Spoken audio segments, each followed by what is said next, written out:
It is Tuesday, November the 9th, and I just want to update you all, as I've got quite a few new subscribers, and you probably haven't watched my life story from the beginning.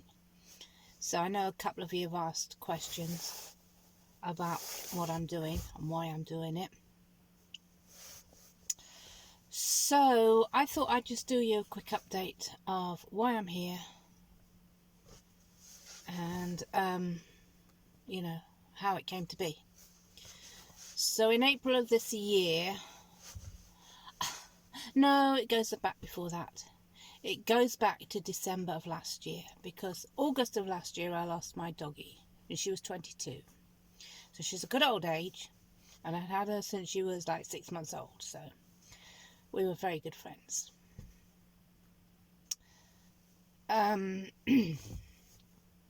So she went in August last year, and August till December, because of COVID, my business was not working, because I do airport transfers. I was a licensed taxi driver for a council. 10 years back when we started, at a height we had 4 mercs and 2 drivers, and it was a really good little company. And when I decided to retire a bit towards the beginning of last year, well, actually it was the year before, because it was just before COVID came that I'd started reducing the numbers of people I was doing and the taxis I was having. So I didn't have any Mercedes anymore. I had just had Lexi, and my drivers had gone on to do other stuff. And so it ended up with just being me doing my regular people, and I didn't need to look for work. I had all my regulars. I'd had them for nearly 10 years. Most of them I'd had for at least 5 or 6 years. I never had to look for work, and I was busy all week long. So I worked morning, noon and night, either driving or doing the accounts and all of that. It was a busy little company, and it just kept me busy enough to have enough income to, live and pay the bills. And that's all really that I wanted. I was quite happy in my little world with my doggie, and I knew that she came first. So there was a lot of times when I turned jobs down, because I'd already been out sort of 7 hours that day. I wasn't going to take another one on and let my doggie suffer. So then COVID came along, and obviously, absolutely right from the very first minute, all my jobs came to a standstill. I mean, it was like an inpouring of emails saying, sorry, not flying this week, it's been cancelled, and so it grew. So like I say, I lost Cassie August last year, and then from August to December I was sort of stuck in my flat thinking, what am I going to do? Because I wasn't really panicking about looking for work, because I knew that my company would get going, next year, this year. Rishi and Boris and everybody was telling us, yeah, we'll just hang on, we'll give you some money, we'll keep you going, you'll be fine, you'll come out of it, we'll all get going again. And I believed them. Probably for some people it did work like that, but unfortunately for me and the business that I ran, it didn't happen like that. So come December of last year, I lost it. I realised that I hadn't done my accounts for this year, so I couldn't claim any more Rishi money. I still haven't done them yet. I still got to do them. So I knew I was stuffed getting any more Rishi money in. I had taken out a £5,000 loan from Boris, and that was paying for my business loan that I had, and that was due to end this year. See, at the end of this year, what I was hoping is that I could have reduced my work right down, and I'd have just done enough to work 8 to 10 hours a day, maybe have a day off, and come home a lot more and just look after Cass dog. But Cass dog was gone, so that was that. So after Christmas, I realised that I was sitting in my flat, and I hadn't seen anybody over Christmas, and I hadn't been able to walk my doggie because she'd gone. So I wasn't seeing anybody, and I realised that I've got to get outside and you know, start doing something, getting someone to see me out there.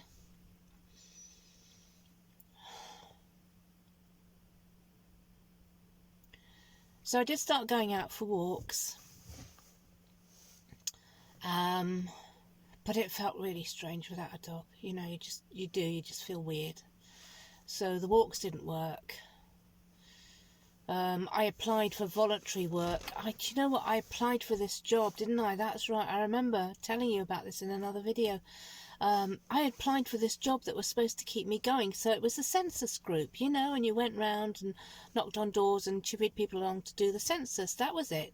So that was going to keep me going, I think, until April of this year, by which time I thought, you know, I'd have some money in the bank and I'd be able to get my company going again. Because unfortunately this year was the year where everything was going to cost. So it was about renewing my license, both licenses, my operator's license and my private hire badge.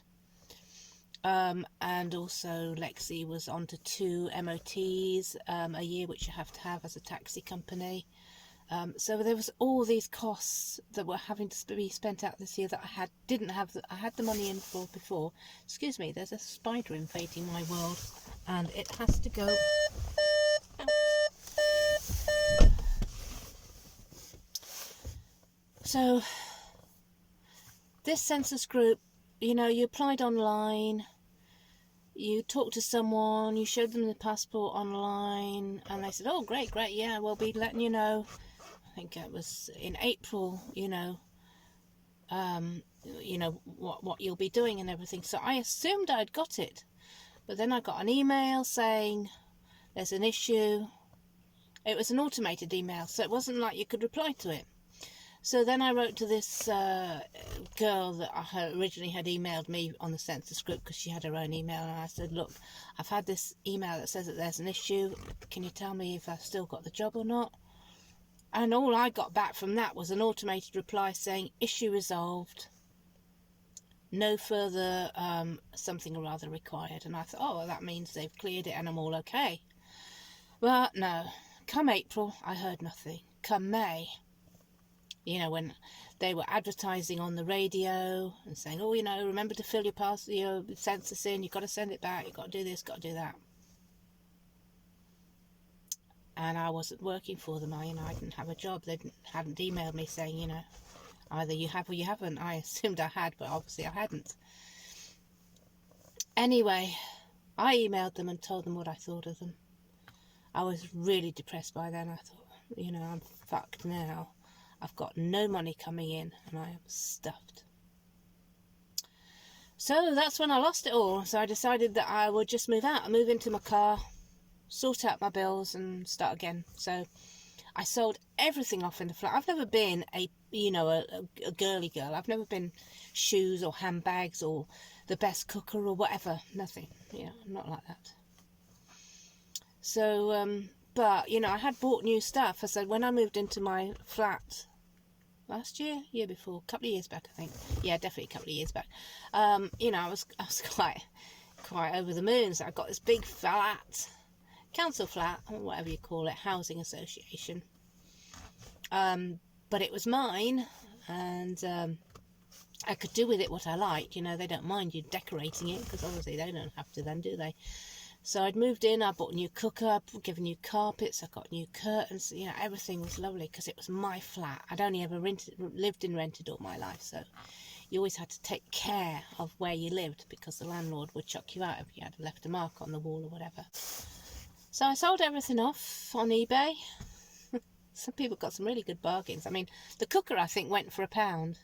He felt so guilty when he turned up. He actually gave me a £5, but, you know, some stuff went for zilch money. But I just knew I wanted to get out there. I just knew that I had to get out before the new council tax came in. So I think I had to be moving out before April. Before the new council tax came in, before I paid that. You know, I closed off the gas, electricity, closed it all off, water, just said I'm moving out and going, bye-bye. And gave my keys back to the council. I moved into Lexi and drove away into the sunset. well, actually down to Wales. And I decided that what I would do is I would drive around the country, go and visit all my historic past. And I did that, you know. I started off in Wales, where I started work at 17. I've done a couple of videos on that. Then I went over to Tunbridge Wells. I've done videos on all of this stuff. Then I went up north. I ended up at Durham for the summer, and it was absolutely gorgeous up there. It was a hot summer, and I complained a lot about the heat. It was lovely, it was beautiful up there, and so I had the heat and the seaside, and you know, you've got videos on that anyway, if you want to watch them. So then I realised, when did I realise? Time goes so quickly, doesn't it? It feels like this was all last year, but it's all this year. It's all in a few months. It's just astounding. So anyway, I realised that I needed an income because I had done my history tour. I wasn't ready to drive off a bridge. In fact, I had felt a lot better, and I felt I had goals that I could achieve. So I realised that I needed to start earning money. So then I did my old thing of getting onto the internet and searching for jobs, and eventually I came across, you know, Road Chef, and I applied to them, and I met this lovely lady called Jane.